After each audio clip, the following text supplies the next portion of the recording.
Hello everyone, welcome to code for placement. आज के इस वीडियो में हम लोग देखेंगे how we are going to retrieve the data from a single table and now at the navigator panel we are going to currently like none of the databases are going to display, so we are going to click on the SQL store and it is open all the tables and the records, everything. Okay, so this is how we are going to query. The first step to write a query and to get the from database, so is to select the database, and the query that we are going to write, we are going to use it here, right?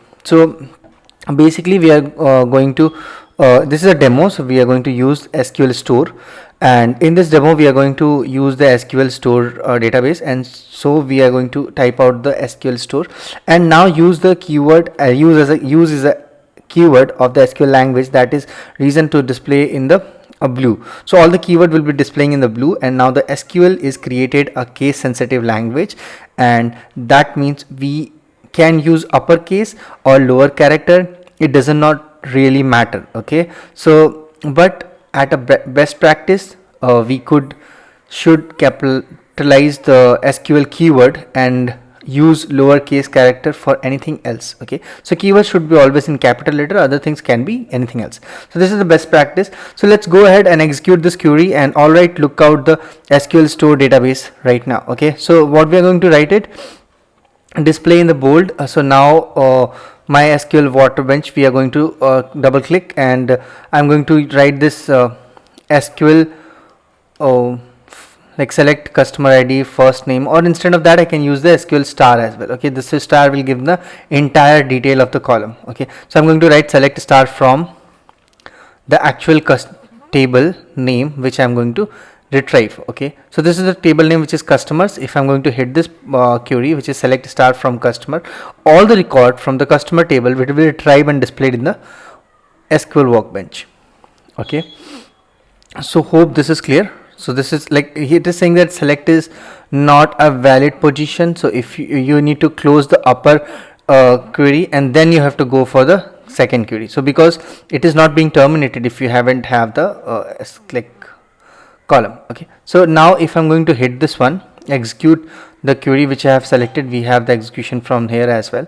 The other places we have the execution button. So it's like shift or command. If it's shift, command and enter, on the Windows it is going to be different. Honestly I'm not sure because I'm not using the window right now.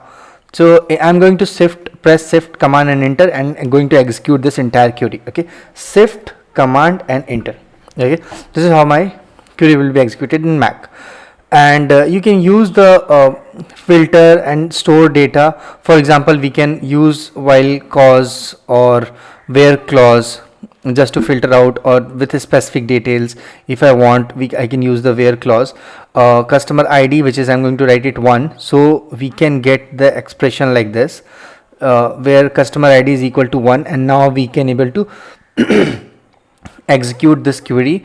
We are only getting the customer ID 1, so this is where the clause will be. Or if I'm going to use the order by clause, here we specify the column that we are going to store the result first.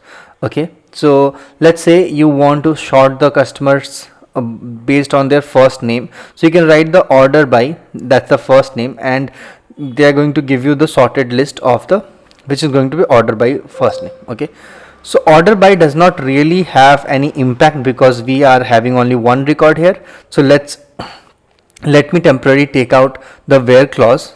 So I have removed the where clause. I have selected the entire column, entire like record from the customer table, and you can see the first name is already being sorted. It is in ascending order. So this is how. Please excuse me, I'm feeling cold today, and that's why some cough is there.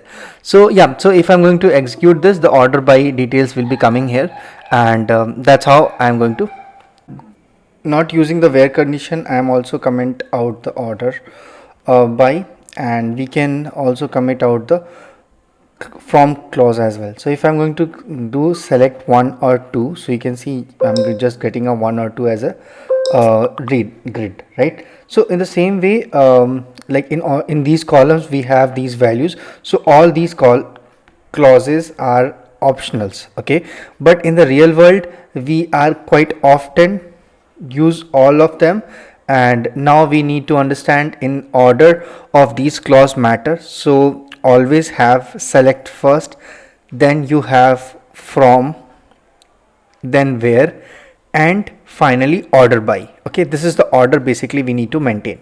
First select, then from, where, and finally order by.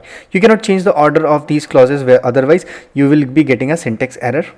Grammatically it has to be correct, and it can't be executed like in incorrect way. Okay, so and one more thing before finishing this tutorial, in example I have listed all of these clauses in one line, and now technically you will be getting to understand this in a proper way. Okay, so we could come back here and put from in front of this, and if you are going to simply query execute, it's better to each of the clause.